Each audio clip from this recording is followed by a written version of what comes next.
Helljumpers, Chapter 9, Part 2. In Equestria.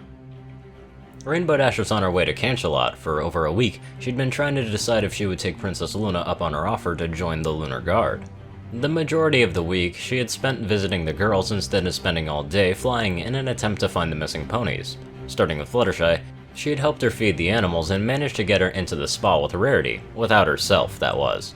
To get Pinkie in a better mood, she and Dash had gone on a small pranking spree, which did wonders for Pinkie, who at the end of the day had a fully inflated mane again.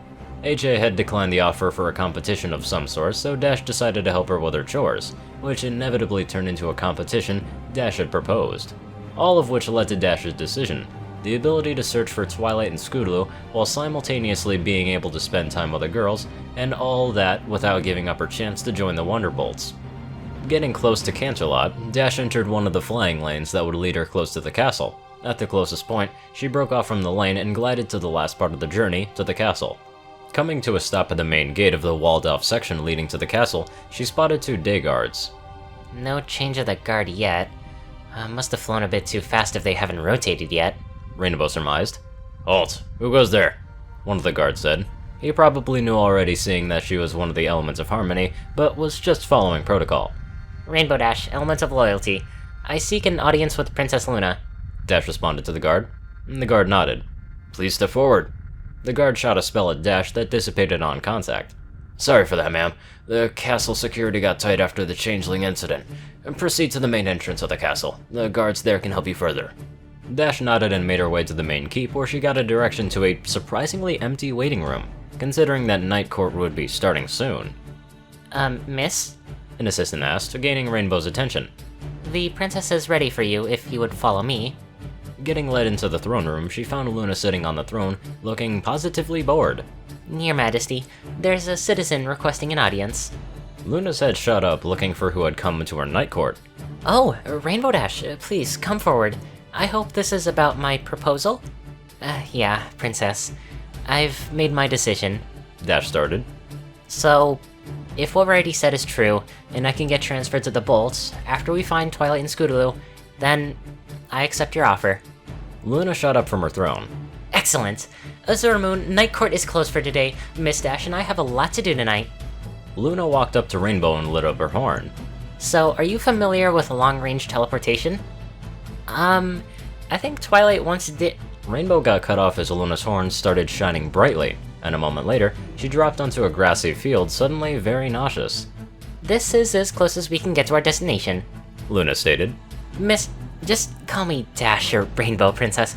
Calling me Miss just makes me feel old, Rainbow said, resisting the urge to vomit. So, what's our destination anyway? Oh, that is our old castle. Canchalot is a beautiful city, but it doesn't have the facilities for either the forging or specific spell work, Luna responded, helping the Pegasus back on her hooves. Come, this night is young, but we would like to get this done quickly. Old castle, but that means— Rainbow Dash's eyes widened as she looked around the clearing. We're in the Everfree Forest, aren't we?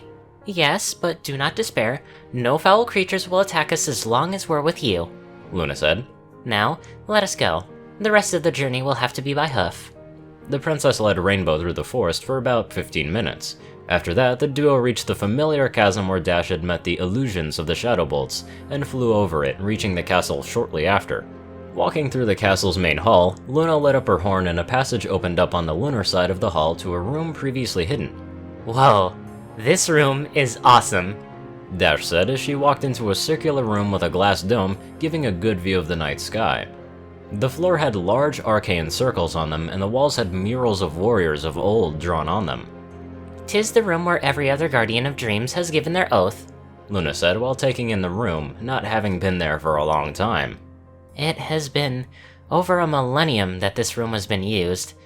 Dash, before you take the oath, I have to warn you, this is not the oath the regular lunar and solar guides take. Theirs is one that verbally states their intent, and now this one will magically bind you to honor your commitment, along with other, changes. What kind of changes? Dash asked nervously. For one, thine hearing and sight will be improved. There might also be some quirks with your speech, Luna explained. We assure you, nothing drastic will change. Dash relaxed a bit. Okay, so, what do I have to do? Stand in the center of the room, and the rest shall be up to us. The spell will simply fail if your intentions aren't pure. Dash walked up to the center of the room, waiting for Luna to do her part. Luna's horn lit up once again, also causing the circles to glow in a dark blue hue. Tendrils of magic began swirling around, attached themselves to Dash, and seemingly merging with her body. As soon as all the magic settled, Rainbow got extremely nauseous as she was suddenly able to hear every little sound in the room from a flying buzzing around to Luna's heartbeat. Clutching her ears, she dropped onto the floor waiting for the sensations to stop, which it did after what felt like an eternity. Opening her eyes again, she looked around, and the previously dark room seemed to be lit up as if in daylight. Releasing her hold on her ears, she could still hear as well as she did moments ago, only it didn't feel like her head was about to explode because of it. Trying to get back on her hooves, Dash felt a hoof on her back, tensing up as she looked over at the princess, who was holding a hoof on her back. My sovereign, please. Dash quickly covered up her mouth. What was that? Well, that My Little Pony is one of the, quirks, I feared, but do not despair, thine can learn to resist the urge to call us sovereign over time. Luna said, trying to comfort Dash. Come, there's one more thing we must do. The two ponies moved down to the underground of the castle, where Luna once again opened a hidden passage, this one leading to a large forge room that had armor stands lining the walls. The forge itself was also peculiar. It was blue, and smokeless flames were heating it. My sovereign... Princess, what is this place? Dash asked, looking around in wonder once again. 'Tis the Lunar Forge. If thine are wondering, the fires are magically powered by the power of the moon. Canterlot, although is an impressive city, does not host a forge like this, and it will be needed for the creation of an armor set appropriate for a Guard of Dreams. A what? A Guardian of Dreams. It's the title Dreamwalkers got over a millennia ago. It is a tradition that every Guardian gets its own custom armor set made by myself. Luna explained while a grin started forming on Dash's face. If thou have any requests, now is the time. Luna added, picking up a large plate of black metal. Well... Over on Reach, Twilight Sparkle was angry. For the past few days, she had regularly checked the external cameras of the ship to get a view of the surface of Reach.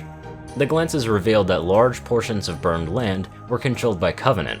Having enough of the sight, Twilight turned off the tablet trying to focus on finding a way to locate Equus, which she had been failing at for over a month now. Not being able to focus, she eventually just gave up and let her mind drift for a bit.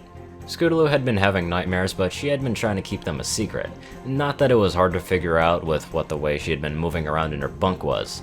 Not that she herself didn't have any nightmares either, but those of Scootaloo seemed to be much worse than hers. But not everything was bad news. Woods had gotten very lucky at the spaceport, and although he had lost his leg due to extensive damage from the shrapnel, he wasn't dead, which was more than most humans could say. Returning to the tablet to look over at Reach again, she felt the spaceship lurch forward, followed by alarms going off. All crew battle stations. This is not a drill. Prepare for possible enemy boarding attempts.